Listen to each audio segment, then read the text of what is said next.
South Africa is rolling the carpet as it is hosting leaders for the G20 Summit for the next 2 days. However, a major G20 member, the United States, will be skipping the summit in Johannesburg.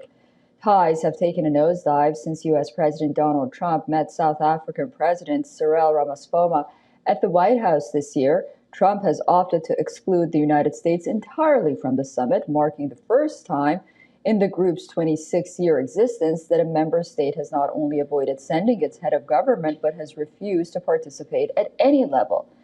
A lot has happened in the last 24 hours. Just last night, the South African president was all smiles when he announced that the U.S. is rethinking its decision to boycott the upcoming summit and that Washington seems to be ready to participate in some shape or form. We have received notice from the United States, a notice which we are still in discussions with them over, about a change of mind about participating in one shape, form, or other in the summit.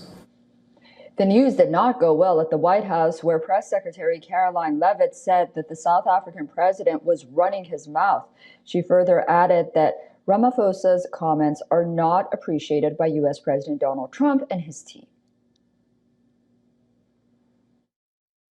The United States is not participating in official talks at the G20 in South Africa. I saw the South African president running his mouth a little bit against the United States and the president of the United States earlier today, and that language is not appreciated by the president or his team.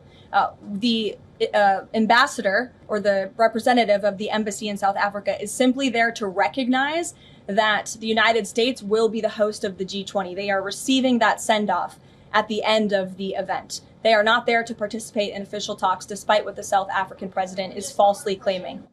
After the White House denied Ramaphosa's statement, South African president's spokesman wrote on social media that the president would not hand over the G20 presidency to an acting U.S. ambassador. Tensions between the two men came to a head at an Oval Office meeting back in May, when Ramaphosa had to endure a dressing down in front of the cameras. Trump claims that Afrikaner, a white minority community, are suffering human rights abuses in South Africa. Following the spat, Ramaphosa had said that he expects Trump to attend the G20 summit in Johannesburg in November, despite a showdown at the White House, adding that he doesn't want to pass the baton to an empty chair.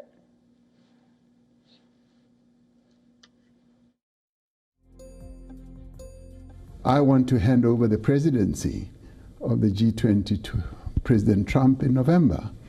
And I said he needs to be there. I don't want to hand over the presidency of the G20 to an empty chair.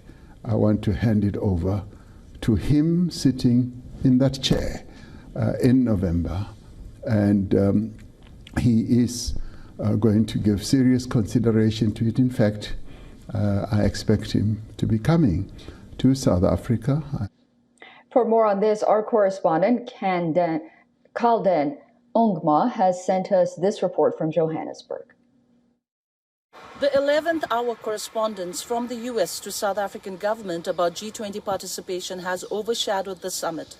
While speaking at the SAEU summit on Thursday, South African President Cyril Ramaphosa announced that they had received a notice from the United States with regards to participation in the G20 Leaders Summit and said discussions are ongoing. However, White House Press Secretary clarified U.S. will not participate in official talks at the G20. She further criticized Ramaphosa, saying he was running his mouth.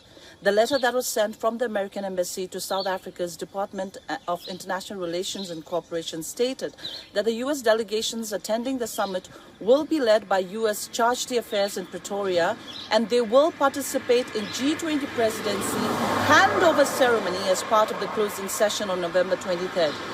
Meanwhile, Vincent Magwenya, spokesperson for South Africa's presidency on X, wrote, "The president will not hand over to a charge d'affaires," meaning President Ramaphosa will not hand over G20 presidency to a lower-level official from America. Ramaphosa has sent a clear message that South Africa will not be bullied by anyone, and he's confident that they are headed for a declaration. This is Kaldan Omo from Johannesburg, South Africa for WION World is One.